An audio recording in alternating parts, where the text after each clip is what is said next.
মুর্শিদাবাদ জেলার সাগরদিঘি অঞ্চলের মণিগ্রাম এলাকার ঐতিহাসিক জনপদ খেরুর বুকে আজও নীরবে দাঁড়িয়ে আছে বাংলার মধ্যযুগীয় ইতিহাসের এক অনন্য সাক্ষী, খেরুর মসজিদ। চারপাশের সময় বদলেছে জনপদ, মানুষের জীবন আর সভ্যতার রূপ।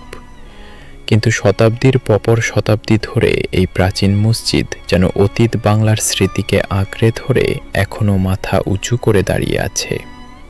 হুসেন শাহী আমলের এই ঐতিহাসিক মসজিদটি পাথরের ভিত্তির উপর পোড়ামাটির ইটে নির্মিত হয়েছিল।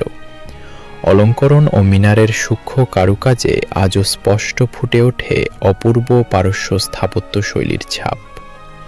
মসজিদের গায়ে খোদাই করা পারস্য ভাষার লিপি থেকে জানা যায়, সুলতান হোসেন শাহের সেনাপতি মোহাম্মদ রিয়াজ খান 1495 খ্রিস্টাব্দে এই ঐতিহাসিক সৌধ নির্মাণ করেছিলেন। ইতিহাস বলছে, পাল যুগ থেকেই খেরুর জনপদের অস্তিত্ব ছিল। সময়ের প্রবাহে বহু ঝড়ঝাপটা, বহু পরিবর্তনের সাক্ষী হয়েও খেরুর মসজিদ আজও বহন করে চলেছে অতীত বাংলার গৌরবময় স্মৃতি। কিন্তু দুঃখের বিষয় হলো, আজ এই ঐতিহাসিক সৌধ ধীরে ধীরে ক্ষয়প্রাপ্ত হয়ে পড়ছে। দেয়ালের ভাঙন, অলঙ্করণের ক্ষতি, পরিবেশের অবহেলা আর সময়ের নির্মম আঘাতে মসজিদের প্রাচীন সৌন্দর্য প্রতিনিয়ত হারিয়ে যাচ্ছে। 1897 সালের ভয়াবহ ভূমিকম্পে এর গম্বুজও ক্ষতিগ্রস্ত হয়েছিল বলে জানা যায়। তারপর কেটে গেছে বহু বছর, কিন্তু আজও সেই ক্ষতের চিহ্ন ইতিহাসের গায়ে রয়ে গেছে।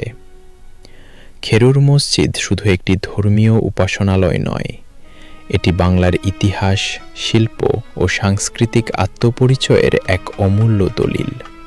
তাই archaeological survey of India ASI, Paschimbanga পর্যটন দফতর এবং রাজ্য প্রত্নতত্ত্ব বিভাগের এখনই সক্রিয় দৃষ্টিপাত ও সংরক্ষণমূলক উদ্যোগ নেওয়া অত্যন্ত জরুরি।